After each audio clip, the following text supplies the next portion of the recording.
넓어진 좋은 환경에서 다시 보니까 참 좋네요. 오늘 공부하실 주제 천년왕국 앞쪽까지 앞에 우리 다니엘 70일에까지 보았습니다. 한번 이제 찾아보시겠습니다.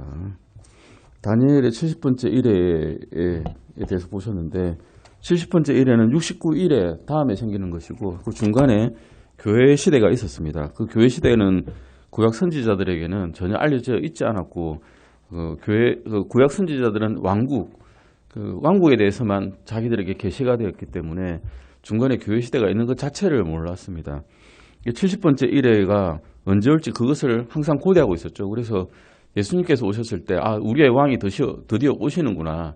70번째 일회를 일으켜 주실 왕, 모든 나라들을 다 지배하실 왕이 오셨구나 생각하고 떠받들려고 했는데 십자가에 매달려 돌아가셨죠.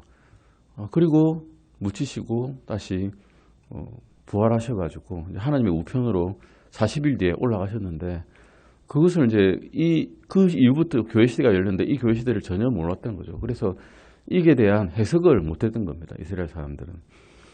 그래서 이때 7년 대환란이 왔을 때 어떻게 될 것인가에 대해서 요한계시록에서 요한이 밤무섬에 있으면서 다 일일이 자기가 본 것을 기록을 했습니다. 근데 문제는 본 것을 기록했다는 거죠. 본 것을.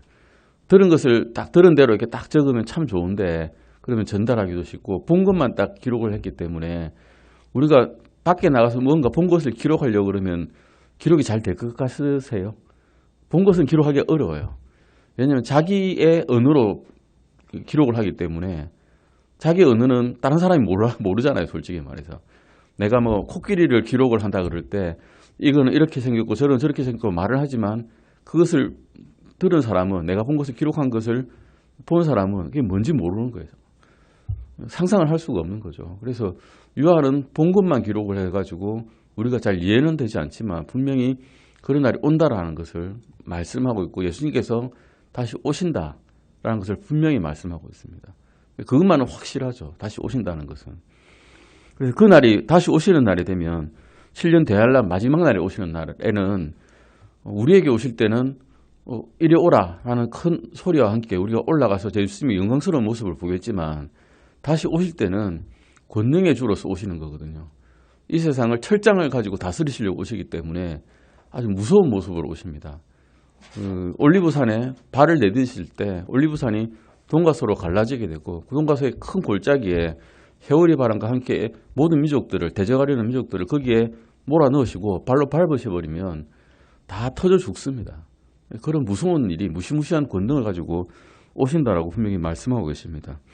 그 앞에 그 A번에 보시면 그 날은 주의 날이고 이사야서 말씀하신 대로 신명기 요한계시록 7장 14절 말씀하신 대로 큰 환란의 날이시고 진노의 날이라는 거죠. 진노하시는 큰 날이다.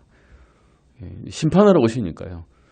처음에 예수님께서 오실 때는 심판하러 오지 않으셨죠. 구원하러 오셨거든요. 근데 두 번째 오실 때 재림 때는 심판하러 오시는 겁니다. 이 날은 주의 날이고 큰 환난의 날이고 진노하신 날입니다.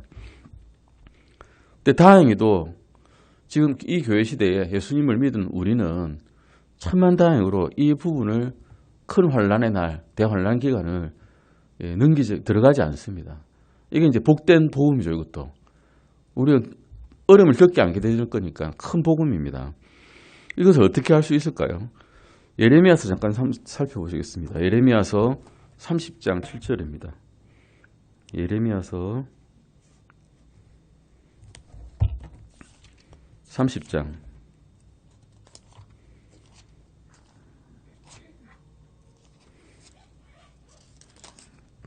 7절 말씀 찾아보시겠습니다. 30장 7절입니다. 같이 읽으시겠습니다. 찾으셨습니까? 30장 7절이죠. 예레미야서 30장 7절. 예레미야서 30장 7절. 같이 읽으시겠습니다. 슬프도다 그날이 커서 어떤 날도 그것과 같이 아니하니 그날은 곧 야곱의 고난의 때니라. 그러나 그가 그 고난에서 구원을 받으리라. 왜 야곱의 고난의 때라 하시는가 하면 야곱은 다른 이름이 있죠. 야곱은 하나님을 만나고 난 다음에 이름을 다르게 받았죠.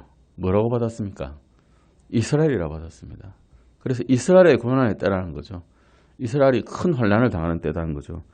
그 기간이 특별히 유대인과 이스라엘 민족과 연관되어 있다는 것입니다. 다니엘서 9장 24절도 보시겠습니다. 다니엘서 9장 24절입니다.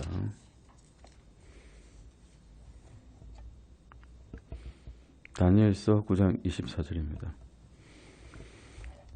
주님이 어디 출신이냐 물어보면 이스라엘 출신이라고 할 수 있죠. 그 민족에서 태어나셨으니까 이스라엘 사람입니다. 우리도 애국심이 있듯이 주님께서도 그 민족에 대한, 그 백성에 대한 긍휼함이 있으셨을 거고 애틋함이 있으실 겁니다. 당연히. 그래서 그 백성에 대해서 특별하게 이런 말씀을 남기신 거죠. 다니엘서 9장 24절입니다. 같이 읽으시겠습니다. 주께서 내 백성과 내 거룩한 도시에게 70일회를 정하셨나니 이것은 범법을 그치고 제도를 끝내며 불법에 대하여 화해를 이루고 영준하는 의를 가져오며 환상 계시와 대언을 봉인하고 지극히 거룩하신 분에게 기름을 부으려 하심이라. 주님께서는 내 백성과 내 거룩한 도시라고 말씀하셨습니다. 이런 내 거룩한 도시, 내 도시, 내 민족에 대해서라는 것은 내라고 하면 이스라엘 사람들을 딱 지칭하는 거지 다른 나라 사람들을 지칭하는 게 아니라는 겁니다. 분명히 그날은 야곱의 고난의 때지 온 민족이 고난의 때라는 건 아니죠. 하지만 환경이 좋지는 않을 겁니다. 그리고 적그리스도가 다스리기 때문에 결코 우호적이지 않을 겁니다. 그리스도인 아니면 주님을 믿는 사람에게는. 그리스도인은 그날 들어가면 안 되겠죠. 그날 들어가면 큰일 납니다. 견뎌 이겨내야 이제 목배임을 당하고 참수를 당해야 간신히 구원을 받는 그날에 들어가면 이건 그동안 믿지 않았다는 것밖에 안 되지 않습니까? 그날에 들어가면 우리는 절대 안 됩니다. 이겨낼 수도 없고요. 손가락 끝만 하나 다쳐도 아픈데 그래서 저한테 항복하게 될 판인데 어떻게 그런 가혹한 바퀴를 견뎌내면서 믿음을 지킬 수가 있겠습니까? 필라델피아에 있는 그분의 신실한 교회에게도 주님께서는 약속하셨습니다. 요한계시록 3장 10절 보시겠습니다. 요한계시록 3장 10절입니다. 3장 10절입니다. 이것도 복음입니다. 교회에게는 이것이 큰 복음입니다. 데살로니가 교회에도 주셨지만 필라델피아 교회에도 이 말씀 주셨습니다. 같이 읽으시겠습니다. 내가 나의 인내의 말을 지켰으므로 나도 너를 지켜 땅에 거하는 자들을 시험하기 위해 앞으로 온 세상에 닥칠 시험의 시간을 면하게 하리라. 면제해 준다는 겁니다. 면제. 주님을 믿기만 하면 면제다라고 말씀하신 거죠. 시험 안 해도 통과다. 라고 해주시면 얼마나 감사합니까? 시험 안 당해도 통과한 겁니다. 이게. 주님의 약속은 그분께서 그들을 지켜 온 세상에 임할 시험의 시간을 면하게 하실 거다라는 것이죠. 환란 통과서를 주장하는 게 장로교입니다. 무천년서를 주장하죠. 또는 후천년서를 주장합니다. 주님이 오시기 전에 천년이 먼저 있어야 재림 전에 천년이 있다는 것이 후천년설이거든요. 전천년설은 오히려 재림 이후에 천년왕국이 있다는 것이고요. 이게 말이 좀 헷갈리게 되어 있긴 한데 재림을 중심으로 보시면 됩니다. 재림을 중심으로 그 앞에 천년이 있는 게 후천년설이다 이런 거죠. 그래서 우리 교회가 믿는 바는 세대주의적 전천년설입니다. 재림이 있고 그 위에 천년왕국이 있고 그 다음에 또 심판이 있고 그게 흰 보좌 심판이죠. 흰 왕자 심판, 크고 흰 왕자 심판이 있고 그때서야 새 하늘과 새 땅이 온다. 이것이 우리가 믿고 있는 바입니다. 예수 그리스도께서 우리의 구원은 예수 그리스도를 통한 우리의 구원은 우리가 진노에 이르도록 정한 것이 아니라는 것을 확신시켜 줌으로써 교회가 환난을 통과하지는 않는구나 라는 것을 우리가 알 수 있습니다. 데살로니가 전서 5장 9절 보시겠습니다. 데살로니가 전서 5장 9절입니다. 근데 정말로 장로교 목사님들은 무천년설을 믿더라고요. 저는 그렇게 성경을 보면 안 될 것 같은데 정말로 믿고 계시더라고요. 제가 다 찾아봤거든요. 유튜브를 좀 많이 찾아봤어요. 이게 어떻게 믿고 있는가 다른 사람들은. 근데 장로교회는 아주 유명하시다는 분들조차도 이것을 이게 전천년설로 믿고 있어요. 심지어는 그 천년이 실제적인 천년이 아니라고 믿고 있더라고요. 그냥 예수님 돌아가시고 난 다음에 그때부터 천년이 시작된 거고 그 천년은 그냥 많은 시간을 의미하는 거다라고 믿고 있더라고요. 심지어 굉장히 학식이 높은 분들도 아니 어떻게 이게 책대로 읽으면 되는데 책대로 안 읽으시더라고요. 영적 영해를 하니까 사람마다 이게 굉장히 번역이 뭐랄까 이해 차이가 많이 있는 사항입니다. 현재도. 그래서 이거를 말씀하실 때 요한계시록 강의하실 때 이건 학설이다라고 학설이다. 말씀하신 게 확실한 현실이다 말하지 않고 학설이 여러 개 있습니다. 이런 학설이 있는데 장로교에서는 이렇게 믿습니다 하는데 그게 이제 무천년설이죠. 천주교하고 똑같습니다. 그렇게 돼버리면 교회가 이스라엘이라 하는 그런 식으로 이제 영해를 해버리는 거죠. 그러니 해석이 안 되는 겁니다. 그 다음부터는 천년왕국에 대한 해석이 절대 될 수가 없습니다. 그래서 데살로니가 전서 5장 9절 잠깐 보시겠습니다. 같이 읽으시겠습니다. 하나님께서는 우리를 진노에 이르도록 정하지 아니하시고 우리 주 예수 그리스도에 의해 구원을 얻도록 정하셨느니라. 예수님만 믿으면 구원받게 해주고 진노의 날에 이르지 않는다라고 분명히 말씀하셨는데도 불구하고 이것을 이제 믿지 못하는 거죠. 성경을 믿지 못하면 사실 예수님을 믿는 게 아닌데 하나님 말씀 한 획 한 획을 다 믿는 것이 예수님을 믿는 것인데 이게 조금 다르게 믿는 분들이 많은 것 같습니다.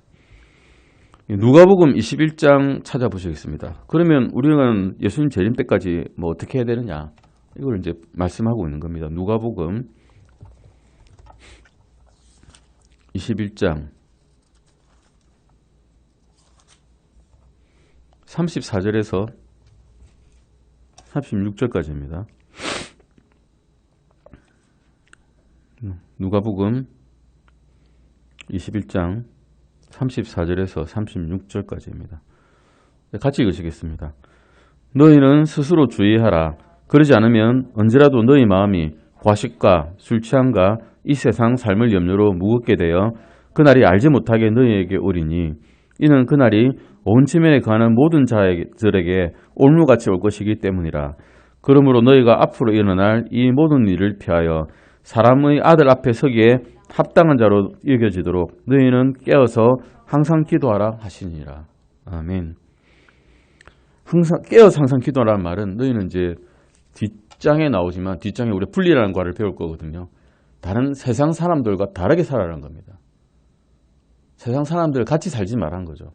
너희는 세상에 살지만 세상 사람들과는 다른 사람이라는 걸 알고 있으라는 겁니다. 그리고 그렇게 행하라는 거죠. 깨어서 기도하라는 말이 그런 말씀인 것 같습니다. 깨어 있어야 되는 겁니다.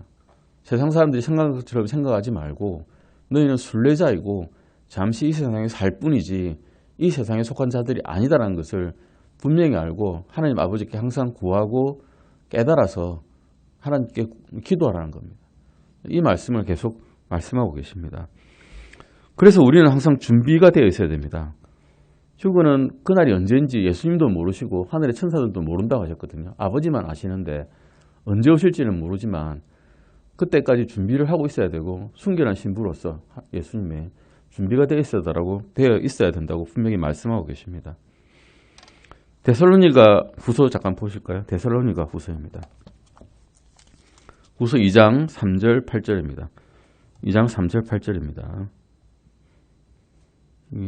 대환란기 때에 대한 말씀을 지금 쭉 찾아보고 있습니다. 천년왕국 이전에 일어난 일입니다. 데살로니가 후서 2장 3절부터 잠깐 읽어보시겠습니다. 같이 읽으시겠습니다. 아무도 어떤 방법으로든 너희를 속이지 못하게 하라.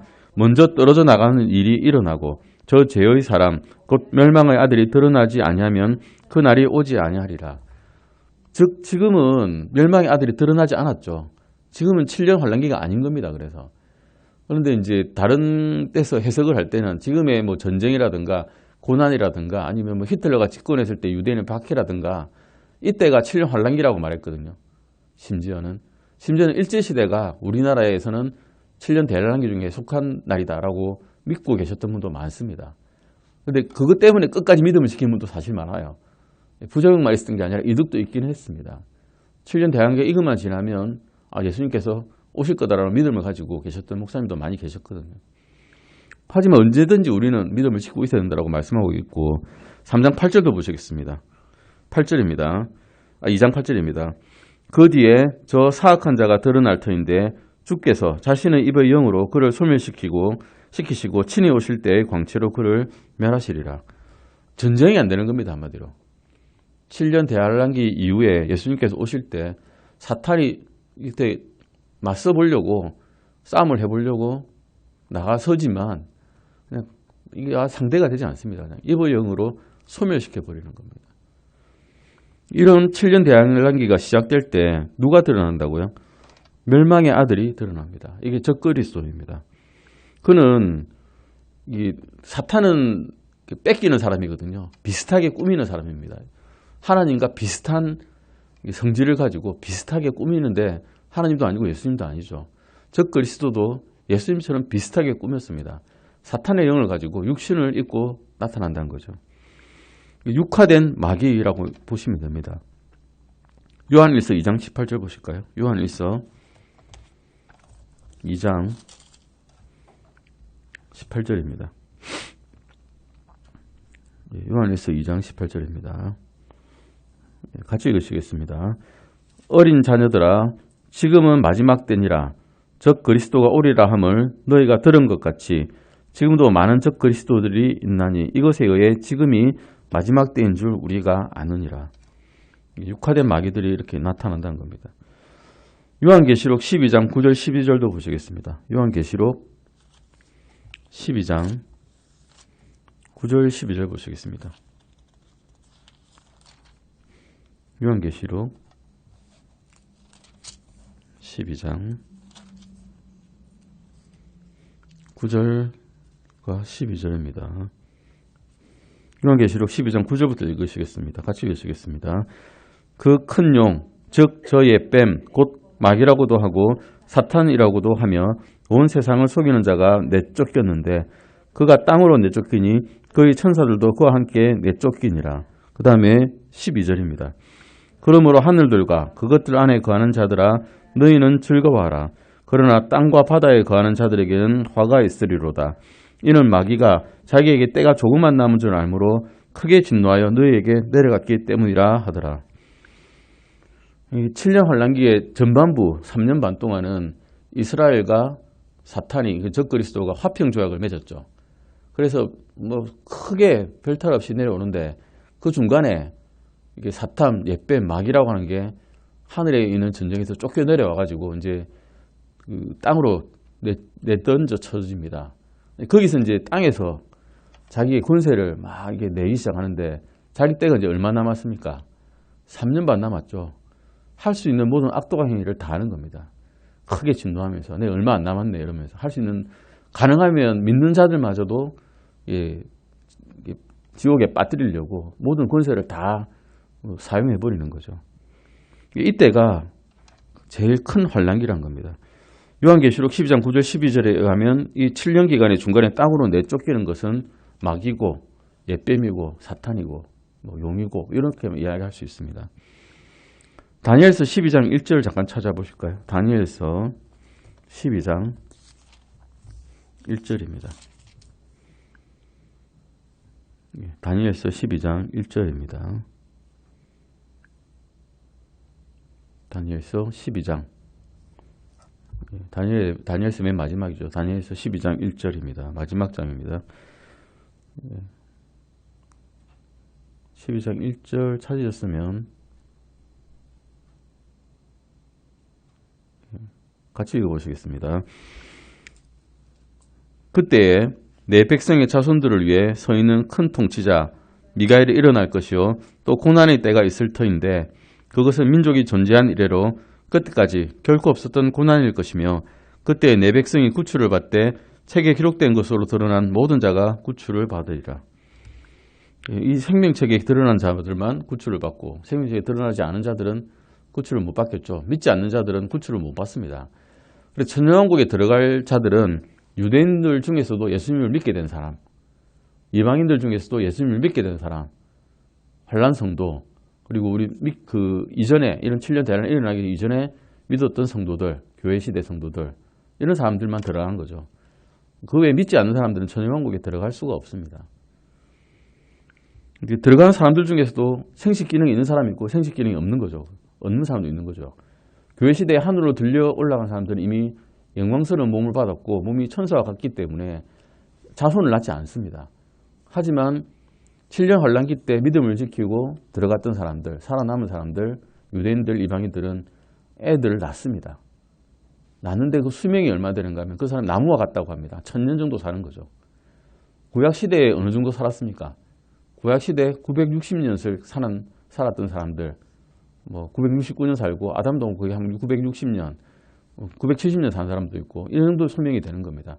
100살 때 죽은 사람이 어린 아이라고 불립니다. 천년왕국 때는. 이런 일이 있기 전에 이제 큰 환란이 있었던 겁니다. 다니엘서 12장 1절 말씀에 보면 지구상에 민족이 있었던 이래로 그때까지 결코 없었던 고난의 시기란 겁니다. 지금까지는 민족이 있었던 이래로 계속 있어왔던 박해가 있었고 근데 그것보다 더 큰 환란기가 있다는 겁니다. 마태복음 보시면 마태복음 24장 21절 보실까요? 마태복음 24장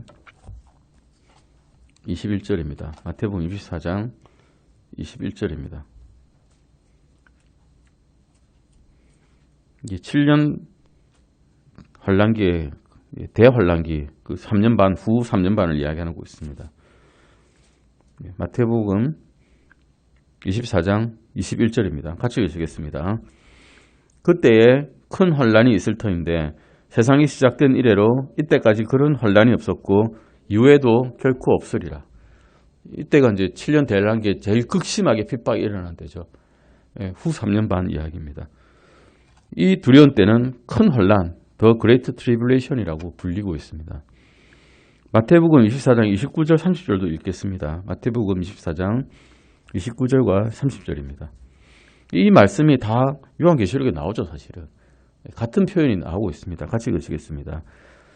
그날들의 환란 뒤에 즉시 해가 어두워지고 달이 자기 빛을 내지 아니하며 별들이 하늘에서 떨어지고 하늘들의 권능들이 흔들릴 것이며 그때 사람의 아들의 표적이 하늘에 나타나겠고 그때 땅의 모든 지파들이 애곡하며 사람의 아들이 권능과 큰 영광을 가지고 하늘의 구름들 가운데서 오는 것을 보리라. 이 내려오신 분이 누구십니까? 예수님이시죠. 하늘의 구름들 가운데 구름들 사이로 올라간 것처럼 구름들 사이에서 똑같은 형식으로 내려오실 거라고 사도행전 1장에서 말씀하고 계시잖아요.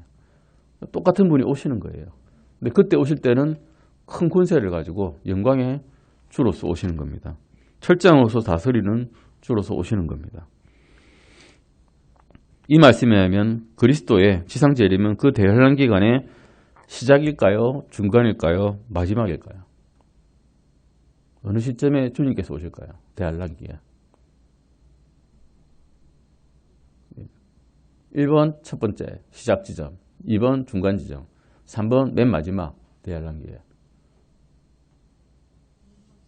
정답은 몇 번일까요? 네, 3번입니다. 맨 마지막 시점에 오십니다. 맨 마지막 시점에 오셔서 다 정리해버리시고 전쟁이 일어나고 전쟁을 하기도 전에 적들은 대패해버리고 그 사탄 마귀는 무적행이라 그러죠. 바닥 없는 구덩이에 던져지게 되는 그런 일이 생기게 된다는 것입니다. 그 이후에 이제 천년왕국이 도래됩니다. 왕국이라는 개념을 잘 이해를 이제 이스라엘 사람들은 못했거든요. 하늘이다 생각해요. 어떤 분들은 하늘나라다. 천년왕국이라는 게 없고 하늘나라다. 이렇게 이야기하는 사람도 있었고 왕국 복음을 처음에 예수님께서 오실 때 왕국 복음을 전하셨지 하늘나라 복음 전한 게 아니거든요. 구원 복음을 전하지 않으셨어요. 회개하라. 하늘의 왕국이 가까이 왔다라고 하셨죠. 그때 말씀은 이 왕국은 정말로 천년왕국이 가까웠다는 겁니다. 만약 그때 유대인들이 회심하고 회개하고 주님께로 돌아섰다면 이방인들에게는 아마 이 구원의 기회가 없었을 겁니다. 근데 이게 우리에겐 다행인데 그들에겐 불행이지만 다행히 그들이 귀가 무뎌져 가지고 예수님의 말을 안 들었기 때문에 우리에게까지 이제 구원의 복음이 전파된 겁니다. 마태복음 25장 31절 32절도 보시겠습니다. 마태복음 25장 31절 32절입니다. 예수님께서 오시면 어떤 일을 하실까? 그러면 재림 때 오시면 같이 읽으시겠습니다. 사람의 아들이 자기 영광 속에서 모든 거룩한 천사들과 함께 올 때에 자기 영광의 왕자에 앉아 모든 민족들을 자기 앞에 모으고 목자가 염소들로부터 자기 양들을 갈라내듯 그들을 일일이 구분을 하는 것입니다. 이제는 심판하시는 심판주로서 오신 겁니다.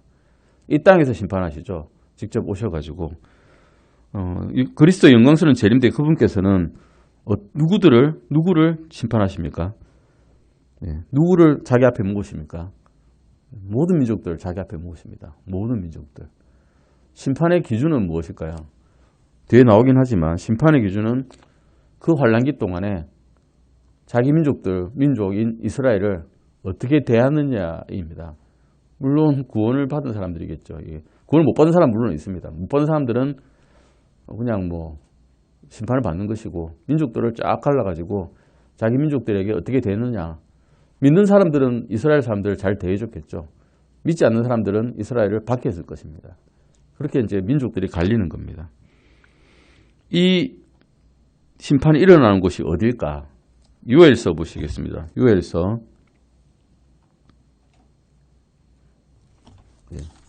아모스서 앞에 있는 요엘서입니다. 요엘서 3장 12절에서 16절입니다. 요엘서 3장 L 적어놨습니다. 요엘 적어놨죠. 요엘서니까. 아모스서 앞에 요엘서 3장 12절에서 16절까지입니다. 같이 읽으시겠습니다. 이교도들은 깨어서 여호사밧 골짜기로 올라올지어다. 내가 거기서에 앉아서 사방의 모든 이교도들을 심판하리라. 너희는 낫을 대라. 소화할 것이 이것도다. 너희는 와서 밟으라. 포도즙 틀이 가득 차고 포도즙 독들이 흘러넘치나니 이는 그들의 사악함의 크기 때문이라. 많은 무리가 판결 골짜기 안에 있으니 이는 주의 날이 판결 골짜기 안에서 가까이 있기 때문이라. 해와 달이 어두워지며 별들이 빛을 내던 것을 멈추리라. 주께서 또한 시온에서 울부짖으시고 예루살렘으로부터 자신의 목소리를 내실 것이므로 하늘들과 땅이 흔들리리라. 그러나 주께서 자신의 백성의 소망이 되시고 이스라엘 자손들의 힘이 되시리라. 이 말씀이 나오면 이 중도한 심판이 일어나는 곳은 어디입니까? 여호사밧 골짜기입니다. 여호사밧 골짜기. 골짜기라 그러면 우리가 계곡 같은 거죠. 계곡같이. 계곡이 어떻게 만들어집니까? 산이 갈라져야 계곡이 만들어지죠. 주님께서 올리브산에 발을 딱 내디시면 그 올리브산이 동과서로 갈라지고 남과 북으로 갈라집니다. 그 사이에 계곡이 생기겠죠. 골짜기가 생깁니다. 그 골짜기에 이 주님을 대적하러 모였던 모든 민족들이 주님 믿지 않았던 민족들이 다 거기로 쌓여집니다. 회오리 바람이 일어서 에스겔서의 말씀에 의하면 회오리 바람이 일어서 이들을 나라에 들을 올려가지고 그 안에 처박아 버립니다. 그럴 때 주님께서 발로 거기를 밟아버리면 포도즙 틀을 밟는 것처럼 되는 겁니다. 이스라엘의 포도즙 틀은 땅바닥에 맙니다. 땅바닥 평평한 곳에 포도를 쌓아놓고 발로 디디거든요. 그러면 중력에서 그 물들이 틀로 가는 겁니다. 그래서 모으는 거거든요. 근데 그게 이제 민족들이 가서 거기서 쌓여가지고 발로 밟아버리시면 피가 막 쌓여버린 겁니다. 피가. 근데 그게 어디까지 가느냐? 홍해까지 간답니다. 250km까지 번져나간다고 되어 있습니다. 성경에는. 무시무시한 때입니다. 무시무시한 심판이죠. 이 이후에 계시록 보시겠습니다. 요한계시록 20장 2절 3절입니다. 요한계시록 20장 2절 3절입니다. 계시록 20장 2절과 3절 말씀입니다. 같이 읽으시겠습니다. 마귀요 사탄인 그 용 곧 저 옛뱀을 붙잡은 뒤 그를 천년 동안 결박하여 바닥 없는 구덩이에 던져가두고 그에게 봉인을 하여 천년이 찰 때까지 그가 더 이상 민족들을 속이지 못하게 하였는데 그 뒤에는 그가 반드시 잠시 동안 풀려나리라. 천사가 바닥 없는 구덩이 열쇠를 가지고 갑니다. 바닥 없는 구덩이에 이제 천년 동안 갇히게 된다는 거죠. 우리가 생각할 때는 이제 지구 중심부를 가게 되면 거기 우리는 멘틀이라고 하고 멘틀 밑에 핵이 있다고 그러는데 거기 가면 중력이 다 모이는 곳이기 때문에 사실 바닥이 없습니다. 어딜 가더라도 위로 올라가도 갈 데가 없고 밑으로 내려가도 갈 데가 없는 바닥 없는 구덩이라고 이제 생각이 되어지고 영적인 존재이긴 한데 그를 큰 사슬을 들고 묶어버리는 거죠. 그 사슬이 어떻게 생겼는지는 알 수는 없습니다만 아무튼 천사가 사슬로 얘를 결박을 시켜버립니다. 그리고 열쇠가 있으니까 그 바닥 없는 구덩이의 장소에 어떻게 가둬버리면 그게 감옥이 돼버리는 거죠. 거기 있다가 1000년 동안은 거기서 살게 됩니다. 거기 내버려 두는 거죠, 감옥에. 그러다가 잠시 풀려난답니다. 즉 천년왕국 이후에 잠깐 동안 이 사탄이 풀려나는 그런 거죠. 이 말씀에 의하면 사탄은 몇 년 동안 결박돼 같이 있게 됩니까?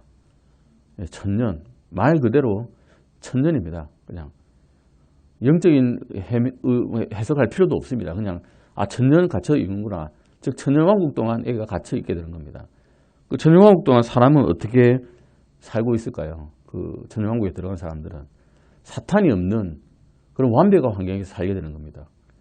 동식물들도 다 아름다운 환경에서 살고 있고 사람들도 주님만 아는 지혜가 넘쳐나는 그런 세상에 살게 되는 겁니다. 그런데 1000년 뒤에 사탄이 풀려나면 무슨 일이 일어나느냐? 사탄이 건드리지 않는데도 아담의 옛 본성을 가진 사람들은 죄의 마음을 속에 갖고 있는 거죠. 900년, 1000년 동안 아무 자연재해도 없고 아름다운 자연에 살고 해를 끼치는 것도 없다면 사람들은 엄청나게 많이 번성할 겁니다. 100살이 어린아이라니까요. 100살이. 얼마나 많이 자손들을 낳겠습니까? 100살이 어린아이인데 900년 이상 살면서 무수히 많은 자손을 낳으면서 지금 인구가 50억이라는데 그보다 더 많은 사람들이 아마 이 땅에 살고 있을 겁니다. 그 마지막 때쯤 되면 천년왕국에. 그때 잠깐 풀려나는데 사탄이 싹 유혹하니까 사람들이 다 또 주님한테 반역을 하는 바닷가의 모래알처럼 많은 사람들이 주님께 반역하는 일이 일어난다라고 요한계시록에 기록이 되어 있습니다. 사람의 본성은 어디 안 간다는 거죠, 한마디로. 아무리 좋은 환경을 주더라도 어디 가지 않습니다. 그냥 죄의 본성을 가지고 있다는 겁니다. 그래서 요한계시록 20장 4절도 보시면 한번 찾아보실 거예요. 20장 4절 같이 읽어보시겠습니다. 또 내가 왕자들을 보았는데 사람들이 그것들 위에 앉아있고 그들에게 심판이 맡겨졌더라. 또 내가 예수님의 증언과 하나님의 말씀으로 인해 목이 베인 자들의 혼들을 보았는데 그들은 짐승과 그의 형상에게 경배하지도 아니하고 자기 이마 위에나 손 안에 짐승의 표를 받지도 아니한 자들이더라. 그들이 살아서 그리스도와 함께 1000년 동안 통치하였으나 1000년 동안 통치하는 사람들이 이런 사람들이라는 거죠. 첫 번째는 예수님입니다. 당연히 예수님께서 모든 것을 다 다스리는 분이시니까요. 그런데 우리도 이 교회 시대에 구원을 받게 된 사람들도 예수님과 함께 통치한다는 겁니다. 그리고 7년 환란기 동안 믿음을 끝까지 지켜가지고 못 빼인 혼들이 있었는데 그들도 영광스러운 몸을 가지고 이 땅을 다스립니다. 이게 이제 다스리는 사람들입니다. 이 말씀에 의하면 그리스도께서는 지상에서 몇 년 동안 통치하실까요? 1000년 동안 통치하십니다. 말 그대로 1000년입니다.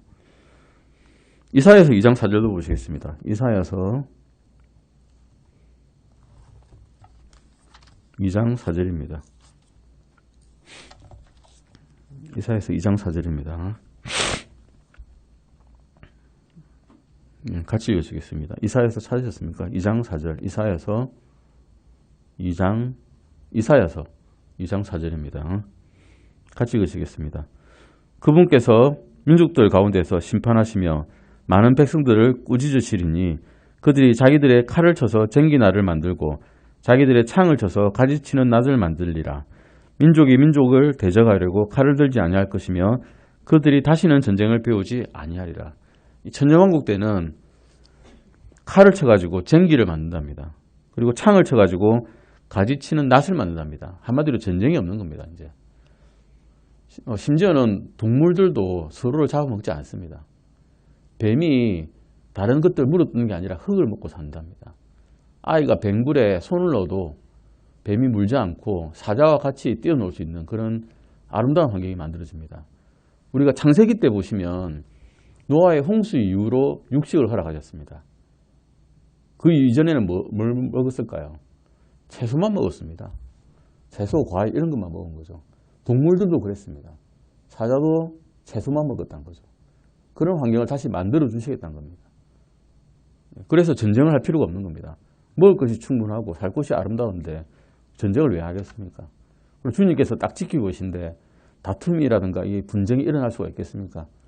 눈을 버렇게 뜨고 다투는지 보시고 계시는데 주님께서. 그날에는 주님께서 우리가 기도를 하기도 전에 기도를 아시고 기도 중에 응답하신다라고 말씀하시거든요. 이미 다 그냥 주님과 우리가 교제를 쉽게 할 수 있는 그날이 되는 겁니다. 물론 천년 환기를 통과하지 않고 하면 훨씬 좋겠죠. 그래서 이 시대에 믿어야 된다는 겁니다. 이사야 2장 4절에 가면 천년왕국은 전쟁이 없는 평화의 때입니다. 전쟁이 없는 평화의 때. 물론 이스라엘도 전쟁이 없겠죠. 이사야에서 11장 잠깐 보시겠습니다. 이사야에서 11장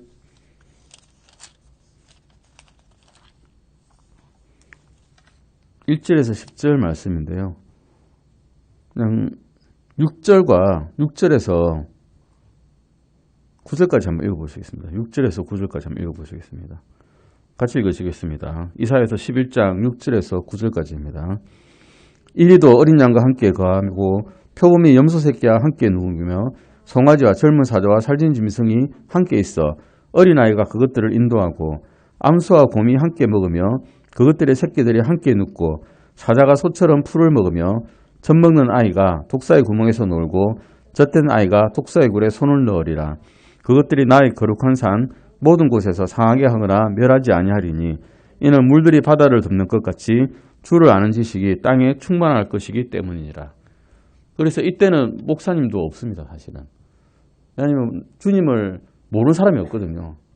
주님을 아는 지식이 이 땅에 충만하기 때문에 누구도 주님을 전할 필요가 없습니다. 이미 알고 있기 때문에. 이런 말씀에 의하면 천년왕국은 어떤 상태인가, 모든 창조물들이 창세기 때에 그 말씀하신 그런 처음에 땅을 만드실 때처럼 회복되는 시기라는 겁니다. 지금은 이제 아담이 죄를 지은 후에 모든 창조물들이 신음하는 시기죠. 그래서 환경이 점점 더 나빠질 뿐입니다. 절대 좋아질 수가 없는 그런 상황입니다. 우리 물리법칙에 엔트로피의 법칙 있죠. 점점 그 질소도가 무질소도로 가게 되는, 가만 놔두면 점점 쇠는 녹이 슬게 돼 있고 인간은 가만히 있으면 병이 들어 죽게 돼 있고 점점 무질서 쪽으로 가게 되는 그런 시기인데 주님께서는 이때가 되면 모든 것이 질서 있게 활동하는 그런 시기로 만들어 주시는 겁니다. 스가랴서 잠깐 보시겠습니다. 스가랴서 14장 16절입니다. 스가랴서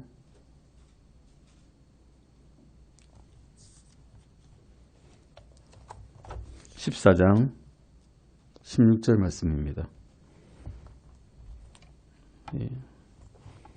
이때가 되면 예루살렘은 생수의 근원이 됩니다. 예루살렘에서 앞으로 바다로 물을 생수를 낼 것이고 뒤로도 생수를 낸다고 되어 있습니다. 이때가 되면 예루살렘으로 모든 민족들이 경배를 하러 와야 됩니다. 같이 읽으시겠습니다. 14장 16절입니다. 예루살렘을 대적하러 왔던 모든 민족들 중에서 남아있는 모든 자가 참으로 해마다 올라와 그 왕 곧 군대들의 주께 경배하며 장막절을 지키리라. 만약에 안 오면 어떻게 될까요? 18절에 답이 있습니다. 장막절에 경배하러 오지 않으면 그 민족이 어떻게 되는지 보겠습니다. 만일 이집트 가족이 올라가지 아니하고 오지 아니하면 비를 받지 못할 것이며 주께서 장막절을 지키러 올라가지 아니하는 이교도들을 칠 때에 내리실 재앙이 그들에게 있으리라. 경배하러 안 오면 재앙이 있는 겁니다. 비도 안 오고 채소만 먹고 사는데 동물을 먹지도 않는데 비가 안 오면 채소들은 다 말라 죽겠죠. 먹을 게 없습니다. 굶어 죽어야 됩니다. 민족들이 이렇게 하겠습니까? 해마다 지키러 오겠죠. 당연히. 이런 때가 된다는 것입니다. 이제 천년왕국에 우리가 결국에는 들어갈 것이기 때문에 이걸 몰라도 됩니다. 몰라도 사실은 그냥 알게 될 것이기 때문에. 하지만 그날을 우리의 왕이신 예수님께서 다스리시는 그날을 희망하면서 이 날이 어떤 날인가 곰곰이 묵상해 보면 여기 즐거움이 있을 것입니다. 지금은 우리 몸이 힘들고 병들고 경제적으로 어렵고 정치적으로도 혼란기가 있지만 이 날을 생각하면 결국 이렇게 되는 거구나 라는 것을 우리가 알고 있다면 우리의 삶이 그렇게 힘들지는 않을 것입니다. 만약에 이게 더 깊이 연구하고자 하신다면 정보들이 많이 있죠. 우리 사랑친누교에서도 USB로 주신 것도 있지만 또 더 원하신다면 목사님께 이것을 구하시면 더 자세한 정보도 주실 것입니다. 모든 아주 유용한 책들이 많이 있습니다만은 이단들도 이 글을 많이 씁니다. 천년왕국을 이단들이 많이 쓰죠. 특히 여호와의 증인들. 이 왕국회가 만들어가지고 모든 사람들을 갈취하고 그들의 재산을 빼앗고 이런 아름답지 못한 일들을 행하고 있습니다. 그러니까 다 많은 정보가 있지만 다 유용한 건 아닙니다. 잘 가려서 성경에 맞는지 안 맞는지 다 구분하셔서 보셔야 됩니다. 여기까지 하시고 다음 시간에 분리에 대해서 공부를 같이 해보십시다. 기도하시고 마치겠습니다.